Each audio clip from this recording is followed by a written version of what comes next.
Bom dia a todos, um bom domingo. Então, respondendo algumas questões em relação a internações psiquiátricas das vítimas da causa dos crimes psicotrônicos no Brasil e no mundo, o que eu tenho a declarar para vocês é que os psiquiatras e os psicólogos são profissionais da saúde, merecem o devido reconhecimento, merecem o respeito, mas são profissionais que, em nossa causa, não poderão ajudar. Em primeiro lugar, nós temos a consciência plena que a maneira e o método que é utilizado para torturar as vítimas psicotrônicas do Brasil, as vítimas de torturas, de assédios, são métodos reversos das ciências psicológicas e psiquiátricas. Nós sabemos que o que fazem com as vítimas, fazem com o intuito de lesar, de debilitar, de fazer com que ela realize normalmente as suas atividades diárias. Eu queria deixar bem claro, vítimas não são pessoas loucas, mas pode ser que tenham alguma sequela. Então, se você chegar em médicos, sejam eles estagiários, residentes ou com formação, a maioria deles são pessoas novas, são pessoas com pouco tempo de formação. E na psiquiatria, gente, todo tempo de formação é pouco tempo de formação. Várias vezes eu já li declarações e matérias nas quais psiquiatras dizem que é insuficiente o que eles sabem sobre a psiquiatria, porque a psiquiatria é o estudo da psique humana, é o estudo da alma humana. Então, eles mesmos reconhecem esse grande desafio, certo?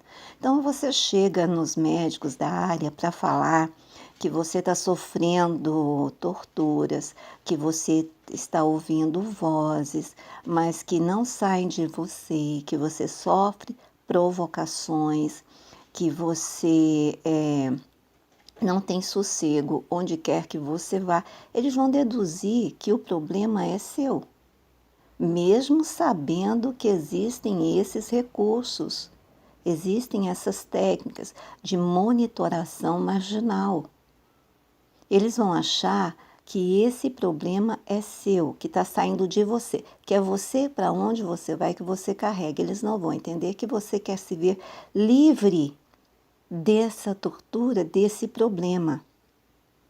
Então, o que vai acontecer? Eles vão tentar te internar imediatamente e vão fazer você tomar psicotrópicos ou outras medicações. Essas medicações, elas são extremamente traumatizantes, porque você fica impossibilitado de exercer a sua vida. Se no exercício da sua vida você já tem tantos sofrimentos, tantas perseguições, tantas humilhações em torno de você ou sobre você, quando você tomar a medicação, você vai ficar ainda mais vulnerável e sem reação. Se você está em casa, começa alguma coisa a te incomodar nesse sentido, que a gente sabe que é uma coisa real, esses sons são sons produzidos sinteticamente, tecnologicamente, eles podem surgir de uma parede, de um teto, de um móvel, não é? É um sistema de monitoração. Ou pode ter algum chip em você. Se isso está acontecendo e você fica sem condição de se defender, aí o seu sofrimento vai se estender mais ainda.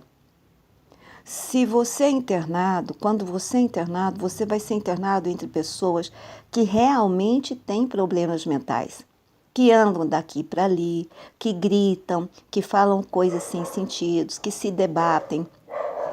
Essas pessoas realmente têm problemas. Aí o que vai resultar para você? Vai ser mais um evento traumatizante, que vai agravar o seu estado emocional, que você tem que preservar diante da ignorância alegada pela maioria. Então, não adianta. Eu desconsidero E eu desaconselho qualquer tipo de busca a psiquiatras, a equipes de psiquiatrias, a escola, a faculdade, escola, no tipo que eles estudam as pessoas, as questões. Eu até tive imenso interesse nisso, nessa possibilidade, já para abrir caminhos para os novos profissionais da medicina terem conhecimento de causa e poderem atuar não contra as vítimas, mas a favor das vítimas. Mas é inútil. Tal tentativa foi totalmente inútil, certo? E depois que você se aproxima de um deles, pelo oportunismo, pela novidade da questão, pelo início da carreira, a tendência é que você possa ser perseguido. Viu? Você possa ser perseguido, não em função da ajuda que você foi procurar, mas em função do chamado carreirismo. E outra coisa, a luta antimanicomial, graças a Deus eu faço parte dessa luta, desinstalou todo o terrorismo e todas as práticas altamente violentas que aconteciam nos manicômios, que eram verdadeiros campos de concentração. Então, a classe psiquiátrica, ela ficou sem elementos humanos para suas experimentações, que, querendo ou não, a alta de dosagem, a baixa de dosagem, constituem experimentações desautorizadas, mas elas acontecem. Tanto é que, em estágio, me foi declarado por uma enfermeira da psiquiatria que as pacientes eram em grande número, então eles tinham que aumentar a dosagem. Aumentar a dosagem porque o número de enfermeiros era muito pequeno, eram poucos enfermeiros para cuidar de tantos pacientes da psiquiatria. E isso em decorrência da minha observação, porque ao entrar, eles colocam uma foto na ficha de inscrição e quando você se dirige ao paciente, você não reconhece tamanha deformação que tem no rosto do paciente. Então, a causa é porque a dosagem ela é aumentada não em função do problema, mas em função da contenção do paciente para que o número de pessoas que compõem a enfermagem consigam manter esses pacientes sob total controle e vigilância. Isso se deu ao fato de que certa vez no meu estágio, uma paciente do sexo feminino, ela saiu completamente nua, correndo pelo corredor do manicômio e se jogou sobre um paciente do sexo masculino.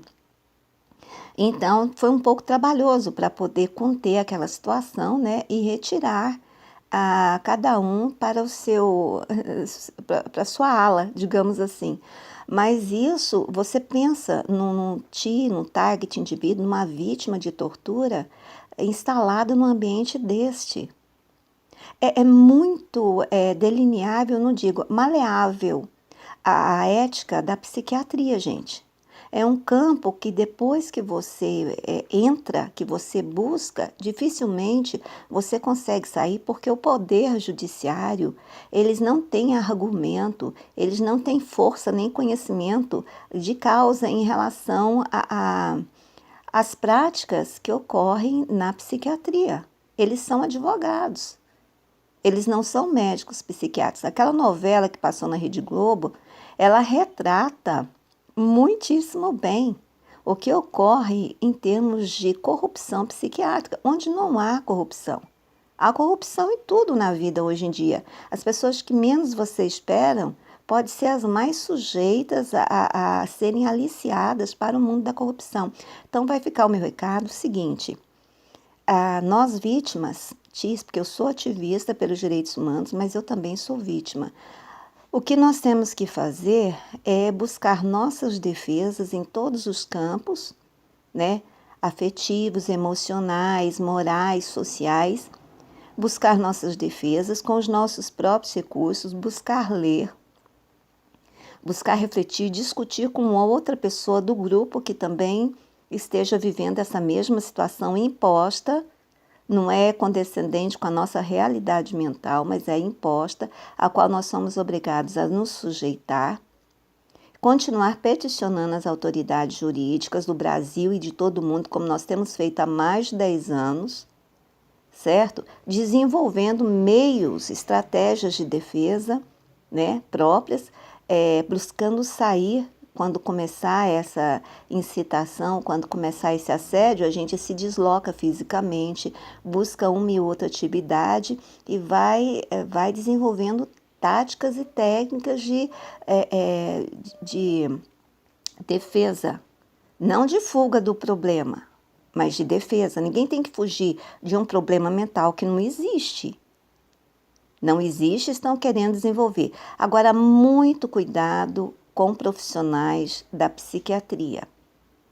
Tenho assim, muita admiração e respeito. Existem grandes profissionais da psiquiatria, mas ficou com você 10 minutos, já propõe sua internação. Em seguida, te taca um psicotrópico ou uma medicação que te impossibilita tudo durante 2, 3 dias. Você tome cuidado, não vá, não se interne, não se deixe internar, se controle, por mais que lhe pareça difícil. Se controle, exerça um autocontrole e, acima de tudo, se apega, agarra a Deus. Eu digo sempre, eu escrevo sempre, agarra a Deus. Tenha muita fé. Muita fé. Busque não falar sobre esse assunto com qualquer pessoa. Você tem conhecimento, tem vários grupos, busque falar, chama na mensagem privada e busque falar. Melhor ainda, busque pelo e-mail, fale com essas pessoas, certo? Procure as pessoas que já sofrem, são inúmeras, são milhares no Brasil. Busque essas pessoas e fale com essas pessoas e tente não alarmar sua família e ter sua família do seu lado, porque a família do Ti, ela é convencida a internar o Ti, a internar a vítima. Isso é um crime. O que eu posso dizer para que vocês tenham força? Gente, tudo que vocês têm, vocês guardem. Uma receita, uma internação que aconteceu, que foi brutal, que foi violenta, uma abordagem em decorrência de alguma afirmação de um médico, um psicólogo, um psiquiatra. Tudo que vocês tiverem, vocês guardem em pasta e em pendrive no arquivo do computador. Vou dizer por quê. Porque o dia que tudo isso for comprovado na justiça, a associação que já existe, já está atuando, ou cada um constituindo o seu próprio advogado, poderá entrar com ações contra todos os profissionais de todas as áreas que se omitiram ou que cooperaram com o aumento da dor, do sofrimento e das torturas. E aí, a justiça, o Poder Judiciário, não vai poder fazer acepção de profissional para profissional. Eles terão que fazer em acordo com a Constituição, na qual regula que todos nós somos iguais perante a lei. Só que a lei dos homens não é como a lei de Deus. Nós sabemos que perante Deus nós somos iguais, mas os homens são corruptíveis, então é muito difícil exercer essa igualdade, tá?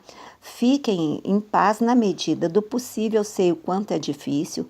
Busquem atividades nas quais vocês possam crescer, se divertir. Busquem vídeos através dos quais vocês possam dar risadas, entendeu? Busque a sua própria, não digo cura, porque doente você não é, a sua libertação desse sistema escravista. Busque reagir, não se entregue. E outra, o ano passado foi liberado eletrochoque. Apesar da luta antimanicomial, liberaram esse instrumento de tortura. E se você acaso vier com a internação, para experimentar em você tal técnica, tal tática, ou ampliar o seu sofrimento, se esses profissionais tiverem a ver com esse crime organizado, eles podem te levar a esse tipo de prática. Vocês cuidem para não procurar com as próprias mãos a extensão dos sofrimentos de vocês, viu? Vocês busquem, porque no sistema público de saúde você não pode ficar acompanhado, tem horário e dia de visita, e você pode correr o risco de dizer a verdade do que estão praticando e eles desmentirem você. E suas famílias não terão como, não terão por onde. Essa é a grande verdade. Então, busquem se resguardar, se defender, da extensão desses crimes de tortura pelos profissionais da área de saúde, entendeu? Para que vocês não sofram muito mais. Um abraço, fiquem com Deus, se cuidem com essa pandemia, que a gente até hoje está meio que perdido, né? Muito me preocupa o isolamento dos idosos. Eu acredito que esse isolamento tem que ser feito dentro do mesmo espaço físico, mantendo a distância física, e que esses idosos não tenham que ser afastados de seus familiares. Olha, eu sou muito desconfiada de processos desta monta, certo? Da liberdade da classe médica, da não vigilância total do poder judiciário, do poder legislativo. Eu acredito que o poder judiciário tem que ficar em cima dessa questão dessa pandemia. Ok? Um abraço, fiquem com Deus, tá bom? Nalide Araújo Leite, eu tô em Sorocaba, gente. Tô na luta em Sorocaba, para vocês de coração, tá? Que Deus abençoe e cuide de todos nós.